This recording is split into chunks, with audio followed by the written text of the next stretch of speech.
This is one of the part, the new public service and new governance, NPM, new public management, or NPA is a part of public administration. So here, this unit generally try to focus the different drawbacks in the public administration. I mean, traditional public administration. I mean to say that old public administration. So that old public administration, how it is going to replace with the new public services. In the sentence new public services, there are three words are there. New public services. These are new activities for the public which are related to the services. So these public services which are rendered by the government.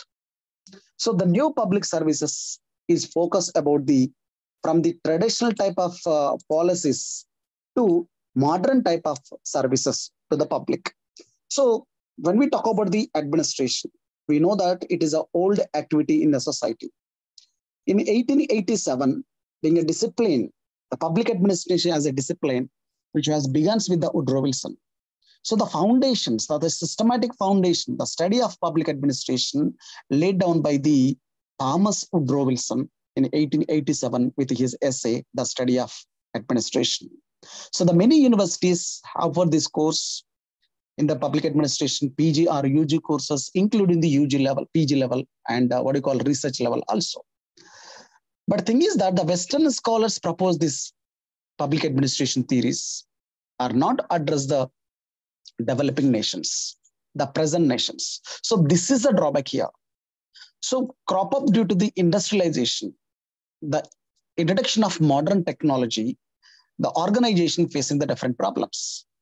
During this period, I mean to say that from 1887 to 1989, the Western scholars, they have emphasized, they have focused on different theories. These theories, especially classical theory, HR, human relations theory, Herbert Simon decision-making theory, F.W. Riggs ecological theory, Simon motivational theory, and behavioral theories. So later they are shifted to public choice theory. Public choice theory, public choice approach. The previous class we have discussed about that one. Vincent Ostrom, James Buchanan. So that is the public choice theory. So now the public administration after 90s, in the 21st century, it has shifted to the new public services. So we will go to the new public services. So this new public services try to suggest, focus on new models of the service.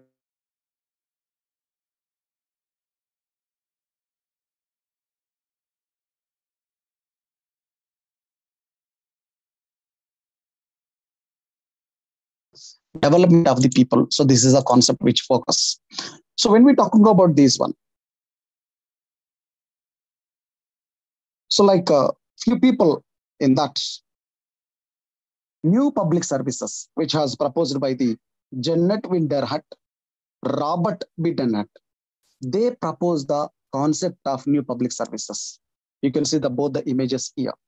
So based on their practical experience in the American society, where they are working in the public services agencies, they proposed few models which are required for the transformation of the administration, transfer the administration activities. So which requires the infrastructure development, citizens aware. So involvement in the public services, they have proposed. They have widespread the dialogue on the concern of the society. So before discussing these all aspects, so it deals with the first pay our attention to explain the authors about this one. So Janet Denhart is a professor, School of Public Affairs, Arizona State University, USA.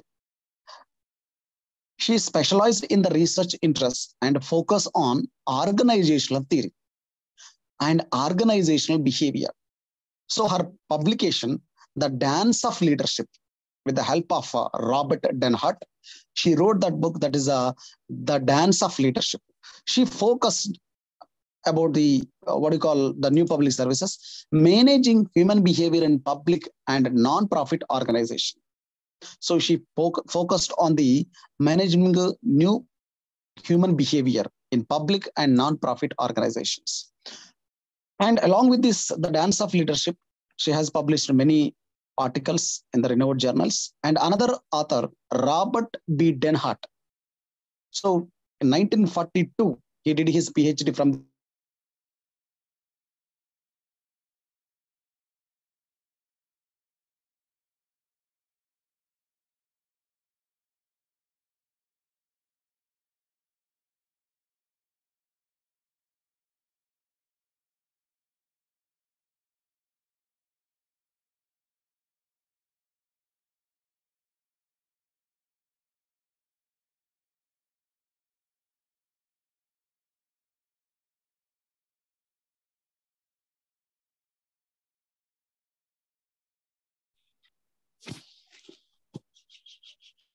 Swami sir, we are not able to hear you.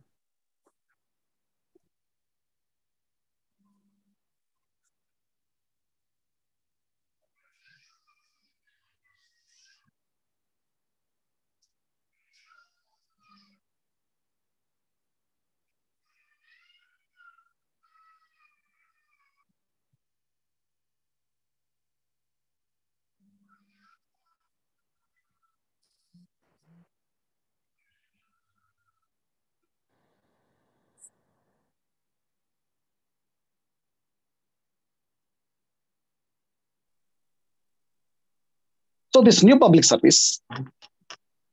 I think slide has disturbed.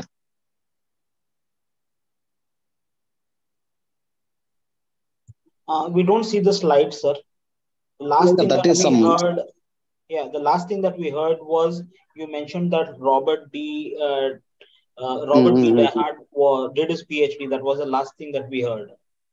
Acha, acha, acha. Okay, okay. I will open it again. Some signal fluctuations here. That is a problem for in my location. Okay, sir. Mhm.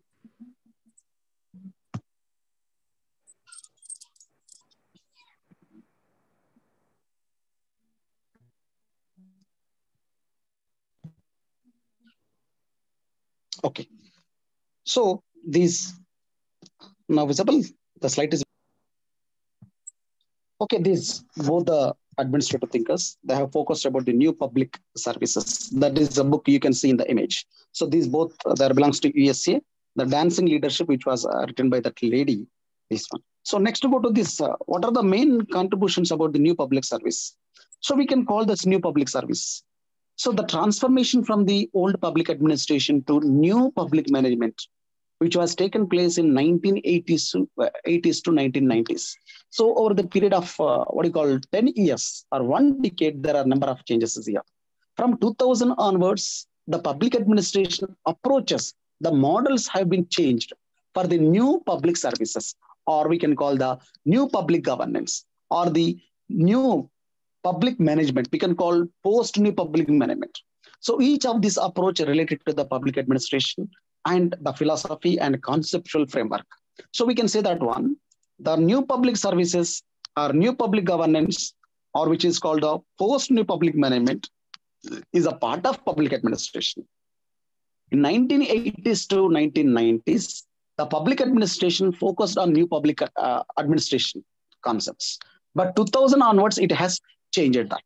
So what the things has been changed here? We can see that one. So what will bring the changes about the positive changes in the organization? So in the new public services, they want to see the positive changes in that one. So due to the failure of market model economy or market model of concepts like new public management, new public service emerged. So the old type of administration have been failed. Due to that, NPS, new public service or new public management has emerged. So this new public service approach is a model to understand the public administration from bottom up perspective. So we need to understand the public administration from the bottom level. So which was came into importance in 1990s with a response of domination of the NPM, new public management, and traditional public administration. So the words like democracy, citizen, and pride are more prevalent words. So the democracy word is very important. So democracy means where the people can participate in the activities or the affairs of the government. So competition and consumers that were prominent in the earlier approaches. So market is prominent, competition is prominent, customers are prominent here. So this approach believes that the public servants do not deliver customer services, they deliver democracy. So that is the concept of this one. So according to this concept, Government is being reinvented not only in the structural point of view or ideal, but also in ideologically. So government has changed because we are very aware about that one. Whenever people fed up with the government policies, the practices which are practiced by the government, so the people will give the judgment at the time of voting system. So the government is a being reinvented, changed, not only in the structural form, it is in ideologically, it has changed. In environmentally and neoliberal values have been changed here. So this NPS, new public service approach, will try to follow the ideas such as public interest, governance process, and expanding the democratic type of citizenship. So please remember that new public services change the government or reinventing the government in the structural point of view. And it is also changed ideologically. So this is a time to change ideologically. So what is best ideology in the societies in the world level? The democratic ideology. The democratic concept is the best one. If any leader in the national level or in the state level try to practice the monocratic type of principles, undemocratic principle, people strongly give their opinion like Karnataka polls. So government has to reinvent it. So the ideology how to change this. So this new public service approach focus on public interest. So according to public interest, they will work. So it will help for the government process and it will try to expand the democratic citizenship. So it will try to expand the democracy. So this approach, this process, where the civil servant should try to reconnect with the citizens to provide the best services. So this is a new public service. What is a new public service? New public service will try to focus on reinventing the government structure and also ideological and environmental changes. So this approach tries to follow the ideas of public interest, governance process, expanding the democratic citizenship. So this approach will try to focus on the public servant should be focus the citizens services. So this is the concept of this one. So in this concept, we can say that one. Public should also realize that they have much to gain by the listening to the public rather than telling, the government. Government have to realize that instead of telling more and more, they have to listen something from the people's side. So that is the new public service concept. And serving rather than steering. So the government have to serve, not steer. Steering means running.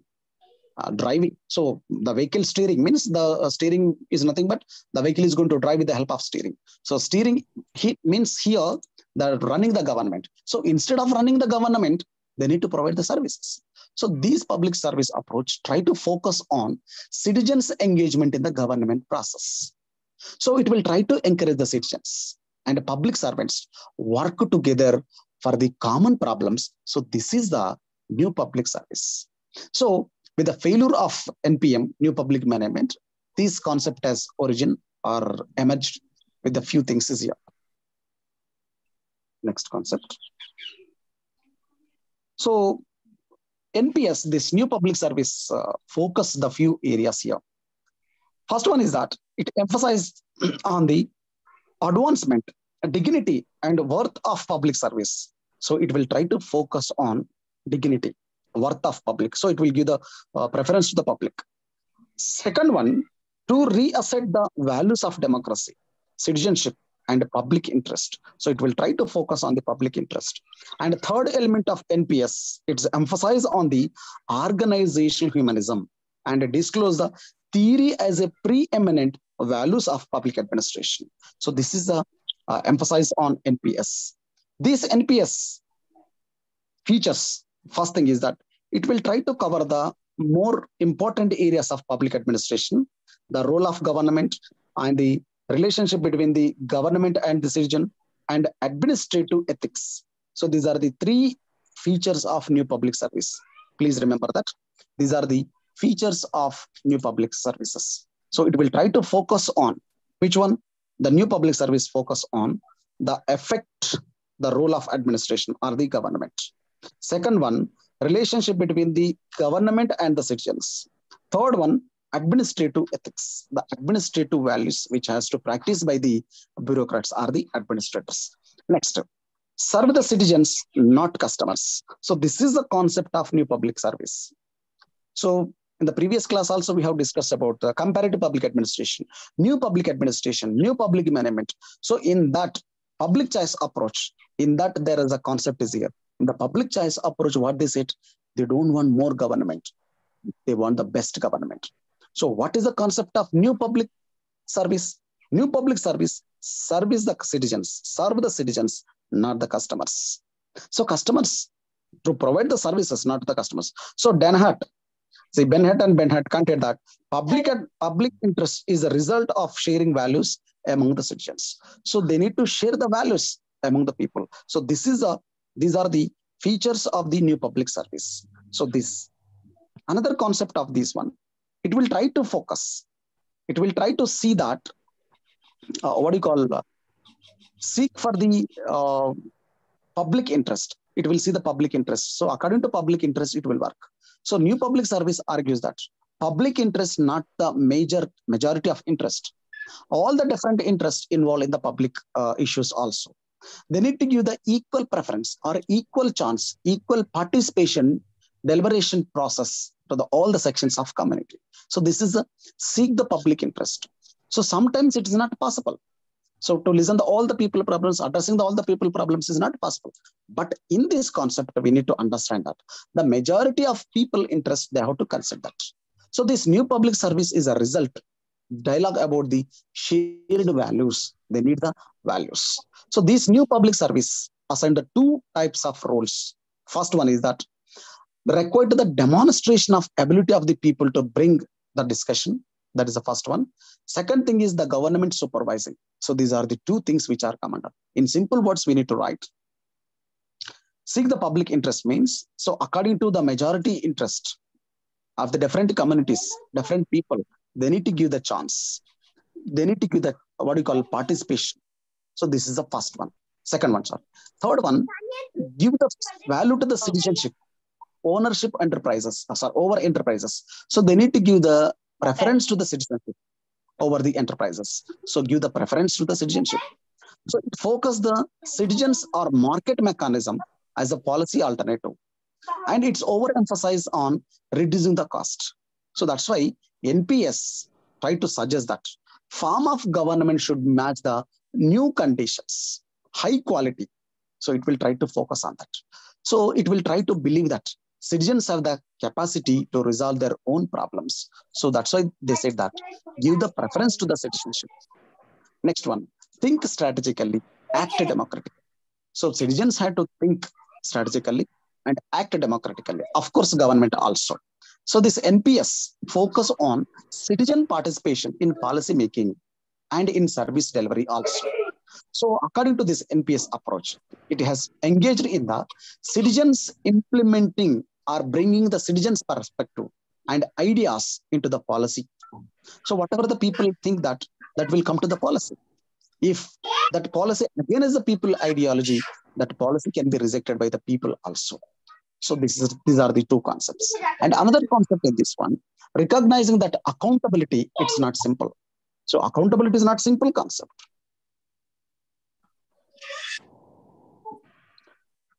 So recognizing accountability, it's not a simple concept. So this NPS defines that accountability means that the public sector, it's a very complex question. So in the public sector, accountability is not simple.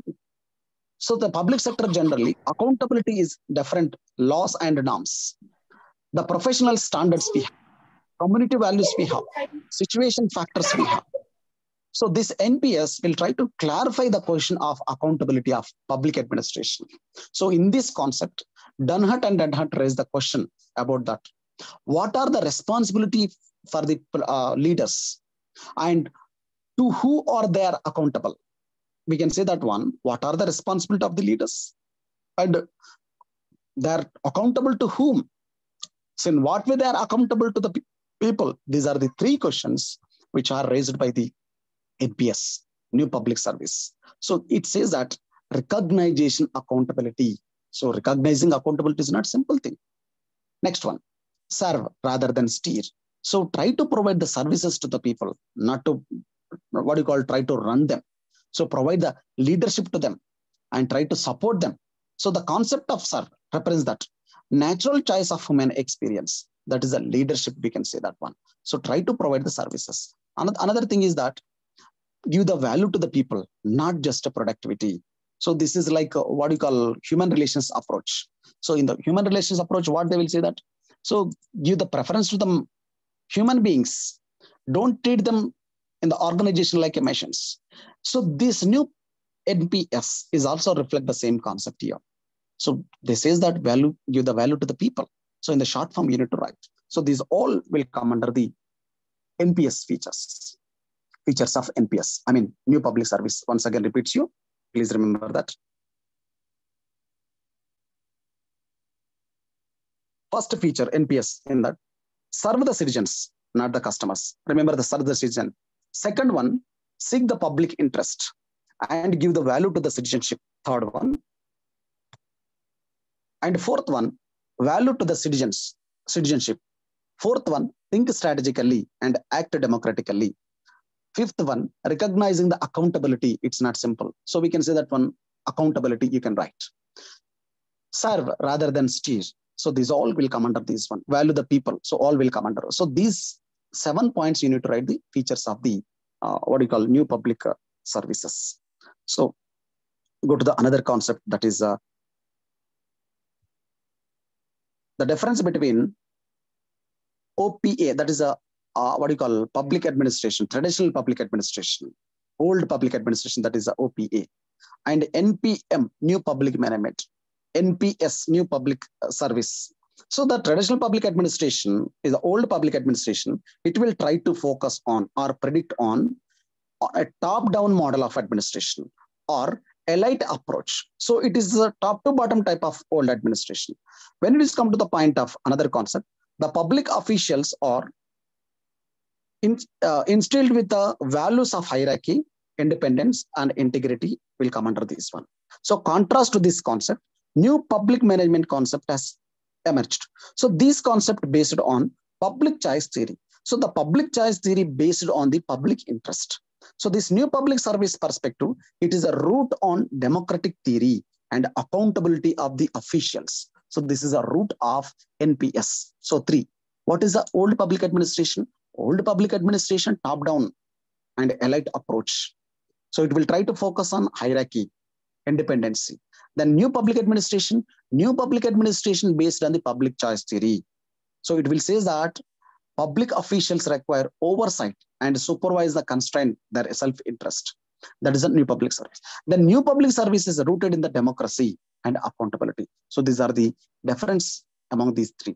So the main features of old public administration, there are few features are there we need to write. So in examination point of view, they will ask the differences also, please remember. So there are few differences, main features of this old public administration. So old public administration is a separation between politics and elected politicians on the one hand, and the administration and appointed administrators on the other hand. So this is called political administrative dichotomy. Please remember that. Old public administration. Next one. Administrators are appointed on the basis of qualification and trained professionals they are. This is one of the feature of old public administration. And another feature of old public administration, the functional division will be there. Hierarchy will be there. So the organization, the individuals work together.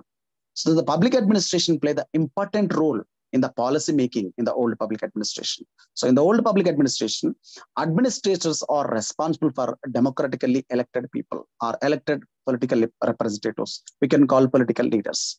So the public programs are best administrator of the hierarchical organization. So the primary value of public organizations are efficiency and rationality. So the public organizations will try to operate most effectively as a closed system, not open system. It's a closed system. The role of public administration is largely defined: planning, organization, staffing, directing, coordinating, reporting, and budgeting. So this is a postcard principle. So the traditional public administration focus on these concepts. I will repeat again you. Old public administration, there is a separation between politics and administration, simple words.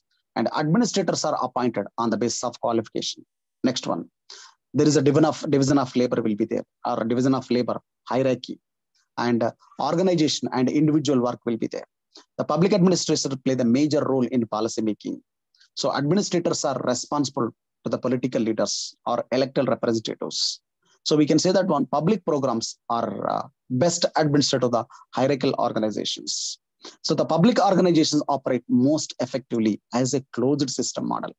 So this old public administration largely based on post-car principle, planning, organization, staffing, directing, coordinating, reporting. So these are the features of OPA, I mean, old public administration. And next, there are few features of this new public management. Please remember this one. There is a chance to ask the short type of answer.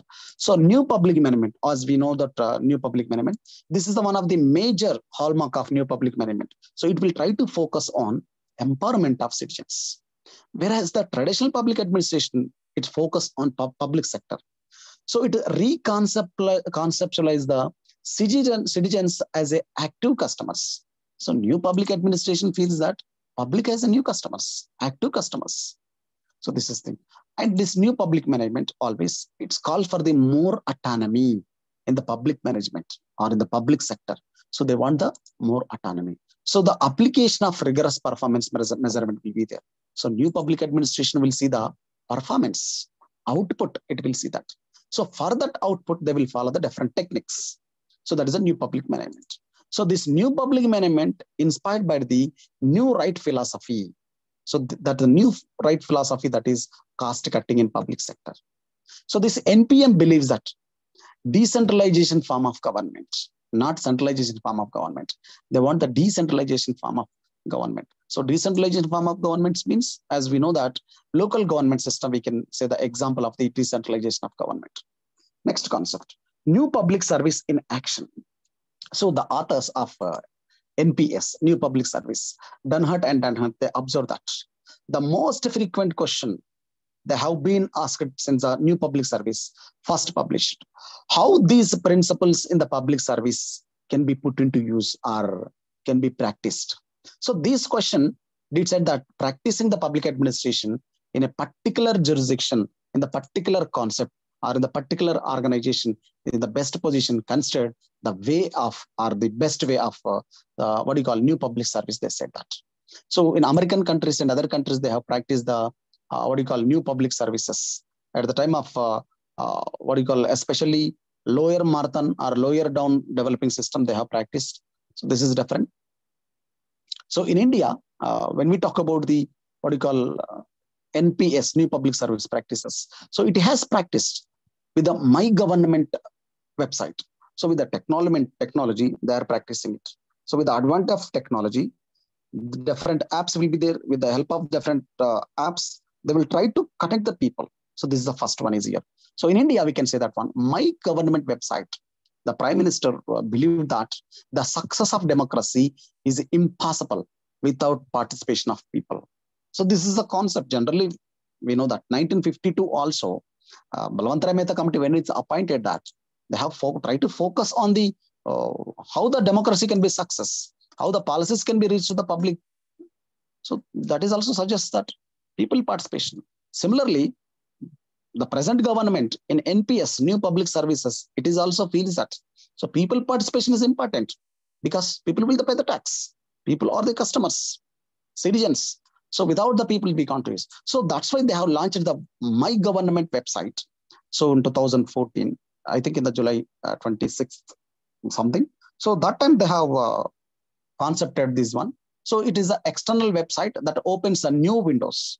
So this My Government is an innovative platform to launch the ensure the citizens' engagement in the decision making. So that's why government sometimes asks that NCERT, National Education Council, this one, and UGC also ask some suggestions from the people. So in the website, they will ask that. So people can also render their advices and suggestions to the government. So this is a new government. So this is a people participation in that one. So through this platform, so it will try to establish the such kind of relations between government and citizens. So which will help for the good governance in the country.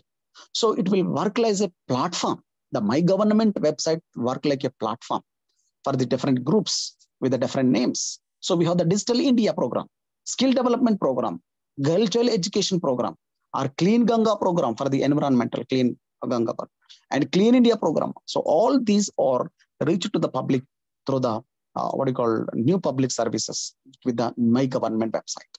And another thing is that the people participation in the new public service, Grama Sabha. GS, Grama Sabha is one of the important element in the structure of Panchayat Raj, which was came into force in 1993 with the 73 and 74 Constitutional Amendment Act. So it considered that village assembly having a legal status under law. So it is consist of adult registered voters and electoral representatives, elected leaders like Sarpanch, Sarpanch. The main obligation, the main motto of the Gram Panchayat to hold the meeting with the twice in a year. They will try to decide the 4 times in a year. They will try to focus on the village level problems. So this is a second element for this program. So we can say that one in the new public service in action. So this is the one of the example for the Grama Sabha. So these are the 2 examples in the one. Next, feasibility of new services, how it can be implemented. So there are many critics are there that apps, we have the apps and all these things, but the government cannot respond without the institutional changes, legislative, executive, judiciary changes, media. So it will play the major role in the new public service. So we know that media, how it is playing that role. If anything happened to the particular leader or allied people, some other people, it will telecast. So per day, how many agriculture farmers and other people, lack of employment, how they are facing the problem, it would least bother about these concepts. So media have the more responsibility in a democratic society like India.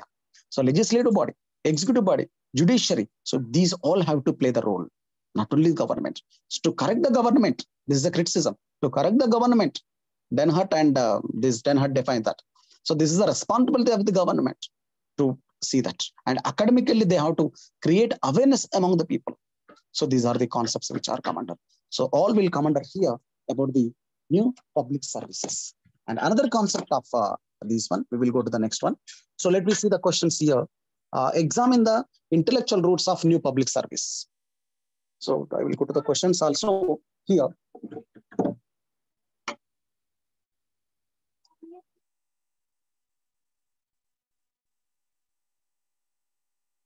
You go first.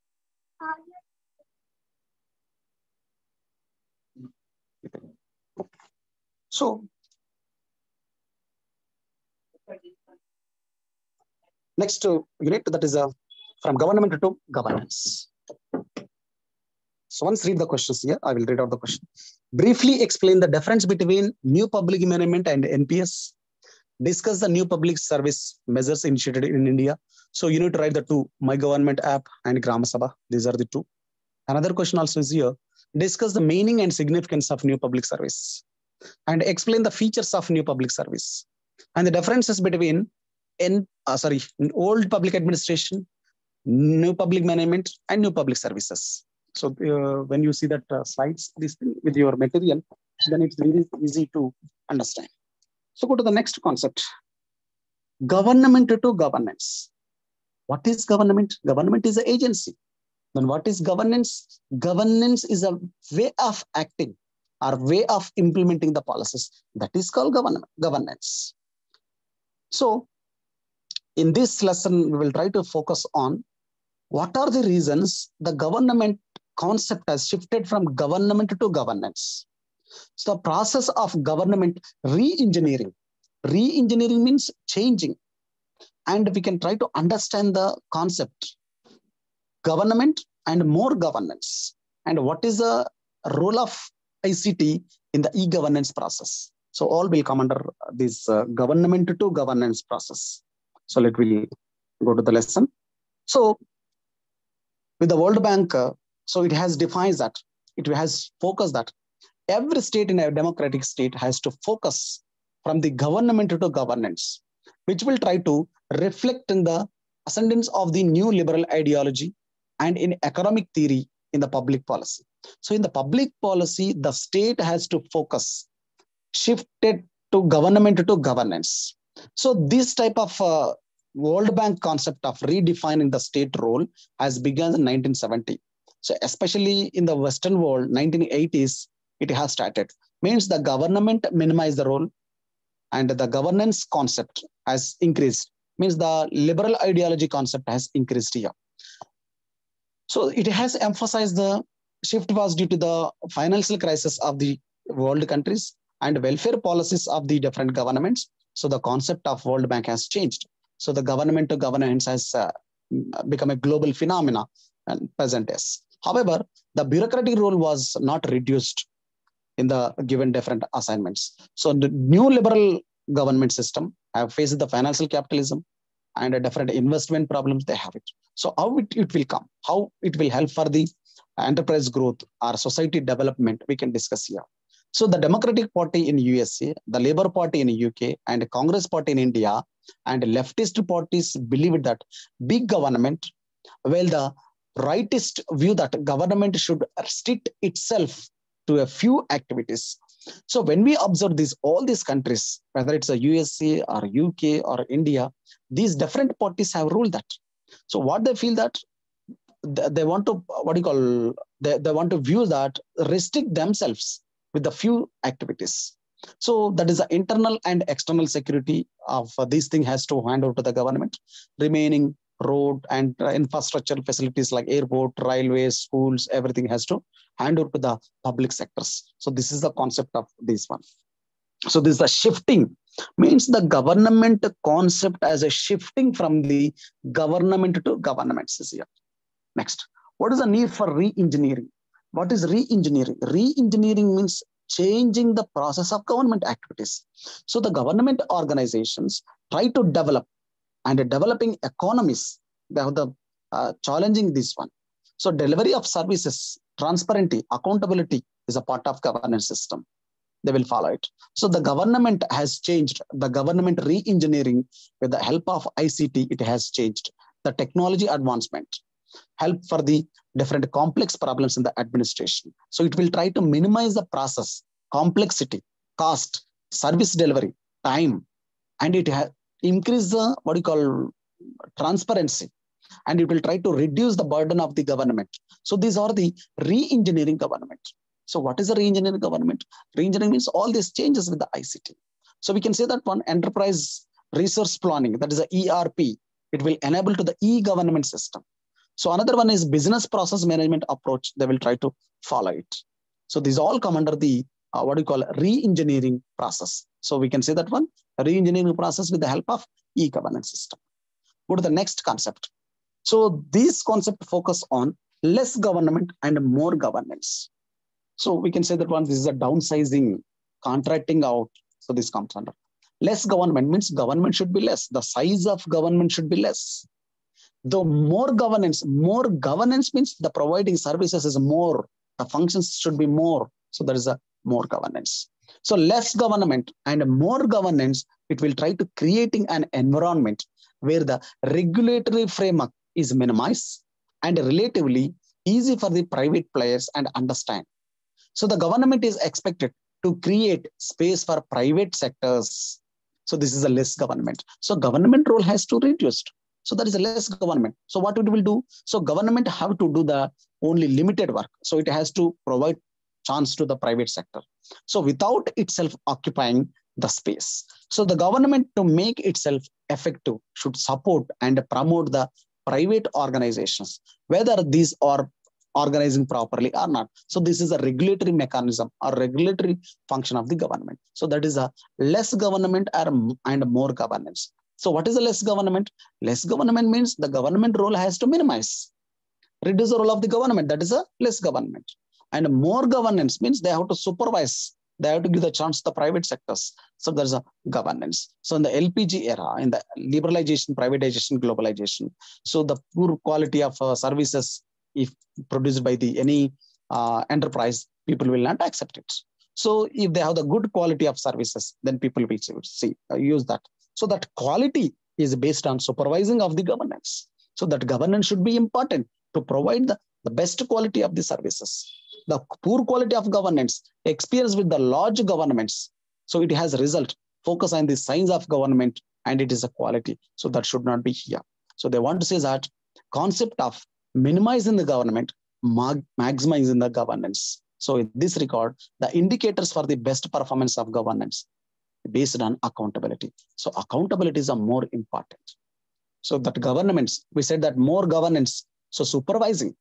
So they want to make the private organization should be responsible and accountable to the government. So that is a more governance. Less government means, so it has to withdraw from the provider, this thing. So this is a concept.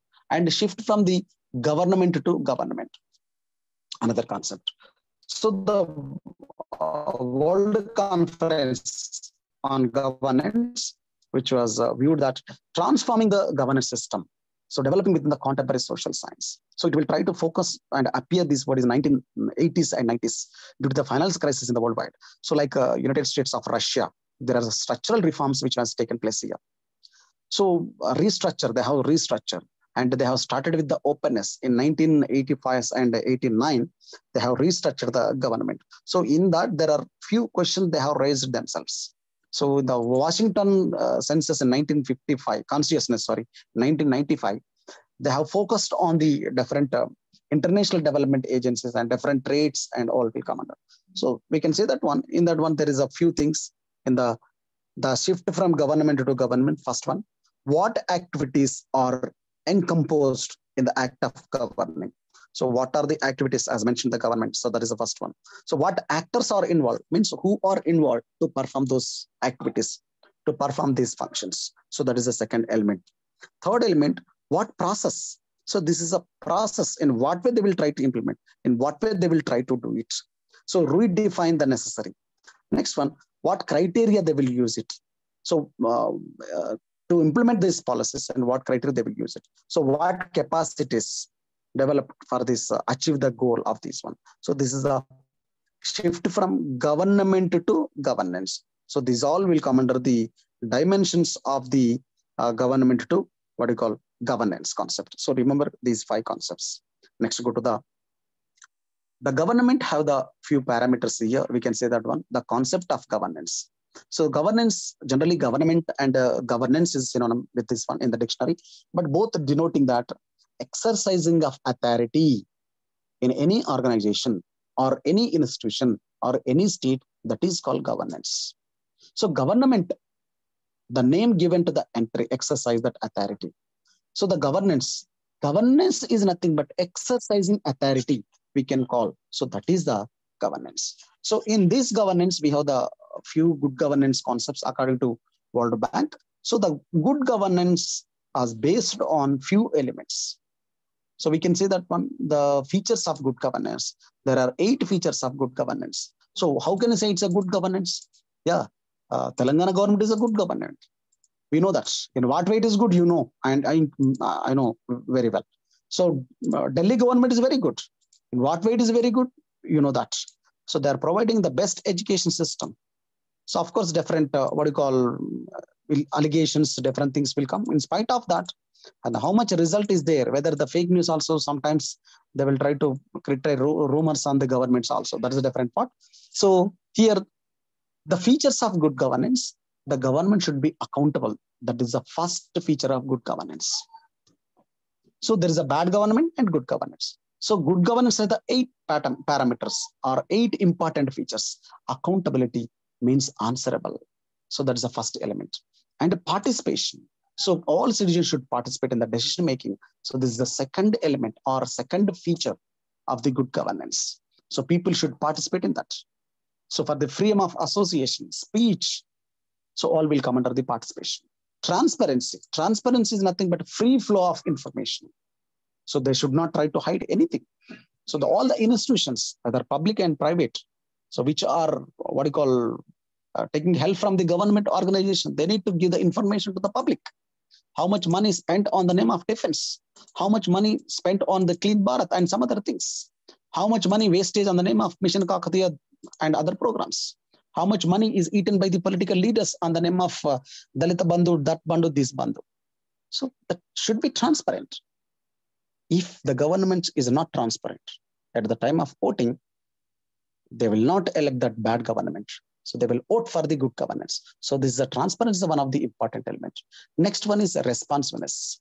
So that institutions should respond to the stakeholders, to the consumers, to the citizens. Answer, responsiveness. Rule of law. So that government should follow the legal rules. Impartially, they need to follow it.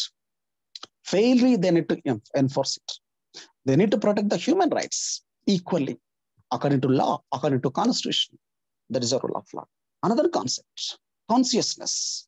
So consciousness, this is a broader sense. So people should be vigilant on the policies. And if it is wrong, then immediately they need to oppose it. NGOs will play the major role. Media will play the major role. But I'm very sorry if anyone media person in this group, I don't know that. So media is not playing active role in the present Indian society. It is a paid artist, not all, few. So equality and inclusiveness is also. Equality is nothing but all men or women are equal in the society. So it has to treat them, not only men and women, in all the genders, what do you call, all communities, irrespective of religion, caste, all should be equal. Next, effectiveness and efficiency is also one of the parameters for the good governance. So once again, repeat you, this is a question important. Please remember that. What are the features of good governance? 8 features of good governance. First one is accountability, participation, transparency, responsiveness, rule of law, what do you call, consciousness, equality, and effectiveness and efficiency is also one commander. So this is about the parameters, features of good governance here. Another thing which are commented here, good governance. What is good governance? What is bad governance? So action development and Kautilya says that good governance and bad governance. So it's a law and order, people participation, caring about the people, justice. This is based on the good governance concepts. So the good governance, according to Asian development. So good governance can explain that. Do the people fully participate in the governance? In which government people participate, that is a good government. Are the people fully informed? Whether the government is informed to all the people? Yes. Yes. How much money is spent for the construction of different, building and all these things? With the whose money they are constructing, with the people money they are constructing, but people will not allow to enter that house. Very good. Next concept, according to Asian Development Bank. Do the people make the decisions? Or the women equally participate in the governance along with the men? So this is one of the parameters. So needs of the poor, disadvantage to meet, or whether the needs of the poor are fulfilled or not. Are the people, human rights are guaranteed? So all will come under the, good governance questions this year.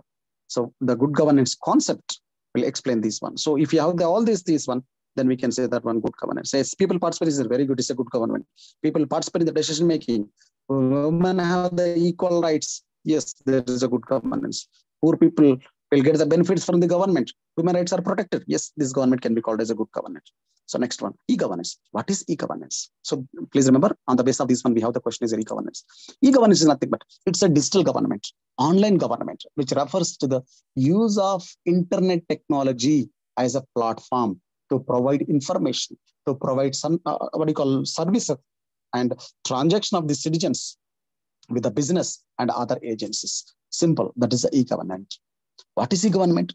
E-government is nothing but digital government, online government, which will use the internet or IT technology, information technology as a platform to provide the services to the people.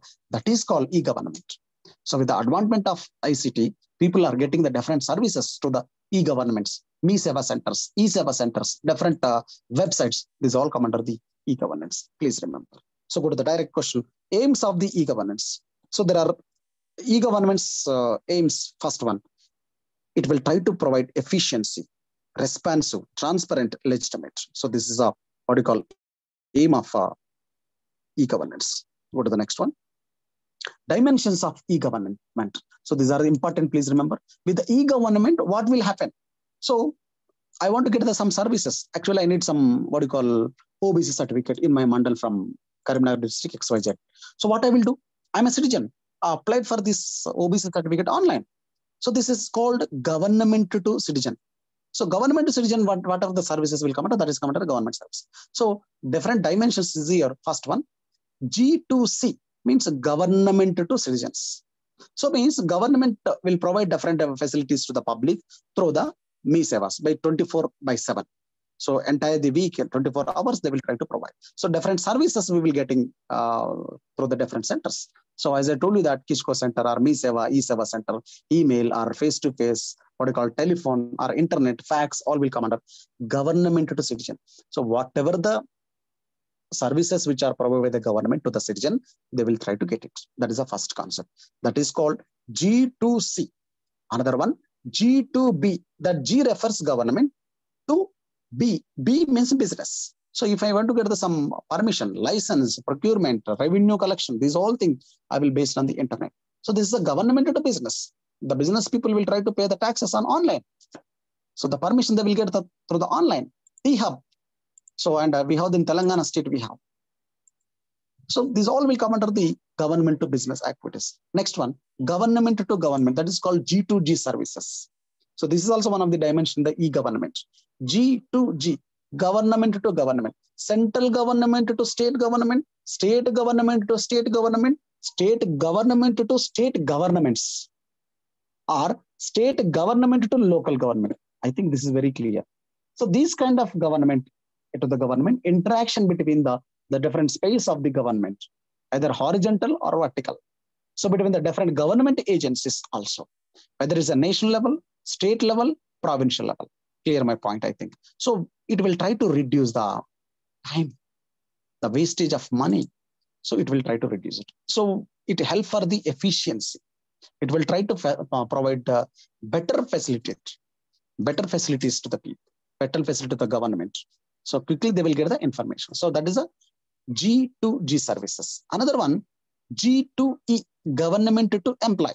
For example, if you want employees here, so by entering his number, employee number, then he will get that his details, how much pension he have, what is the pension, what is his retirement, so how many leaves he has taken. So entire data of employees we have. So we can call it the HRMS, Human Resource Management System, HRMS. So this is a government to employee. So these all concepts you need to remember. Remember, dimensions of e-government or e-governance. First one, government to citizen, that is G2C. G2B means government to business. G2B means government to business. G2G, government to government. And G2E means government to employee. So all will come under. Next, the governance for development and citizen-centric governments also we need.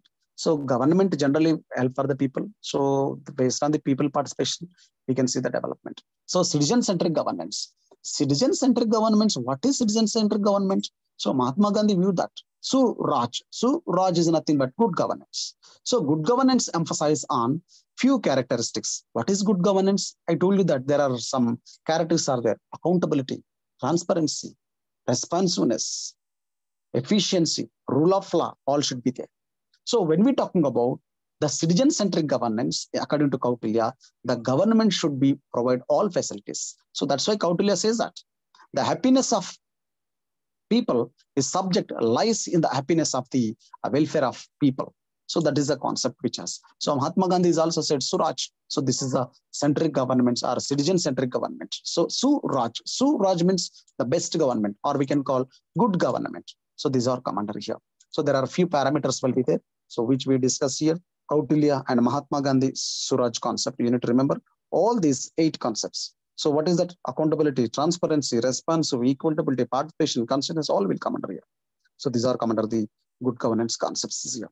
So the public interest can be characterized by the few dimensions in the governance outcome. So responsive government, fair governance, and responsible government, and accountable governance. So these all require for the governments. So in the information age, we need all these type of governments. So with this, we have completed this one. So there is a model questions here. First one, what do you understand by re-engineering government? Changes here. Write an essay on shift from government to government. Examine the concept of governance. Write about the governance only. And briefly discuss the features of good governance. 8 features are there, you need to write. Dimensions of e-government. So e-government, 8 to 6, what do you call, elements will be there. What do you call G2G, government to government. First one, actually government to citizen, government to business, government to government. Another one is government to employed. So that is we need to write all here, and write a brief note on governance for development. So what is the role of government for the development activities? So if you have any doubts, I welcome you all. So for tomorrow session, we will go with the another concept. I will try to complete it tomorrow. I think tomorrow is the last session for you. Public governance. Ninth topic, public governance. Okay, I will share the PPT. Thank you, sir. Thank you. Yeah. Thank you, sir. Yeah. See, remember, these concepts are a little confused. No need to get the confusion. Even for me also, I need to read sometime. Because when we said that concept, I think you may have the concept idea, and you may have the notion that sir is telling the same concept again. Sometimes you may not get the clarity about that concept the first time when you listen that. Even for me also same thing. ఎందుకంటే first విన్నప్పుడు అప్పుడు అర్థం కాకపోవచ్చు, ఒకసారి 2 సార్లు వినాలి దాన్ని, అప్పుడు మనకు కొంచెం అర్థమవుతుంది. అప్పుడప్పుడు కన్ఫ్యూజన్ అనిపిస్తూ ఉంటది. అందుకే ఏం చేయాలంటే కన్ఫ్యూజ్ అవ్వకుండా ఉండడం కోసం, to avoid the confusion, try to see the first concept, main theme you need to try to understand that. So on the base of main concept, you need to try to elaborate on your own words. So examiner generally they want to see that the main concept, whether student is understood and what way he has understood and what way he is present, that is also important. Okay. So I think this PPT, and when you have gone through the material, then 100% you can write that matter. I hope that. Okay. All the best. Have a good day. Yeah. Thank you, sir. Somebody. Yeah, welcome. Somebody. Some journals. Mm-hmm.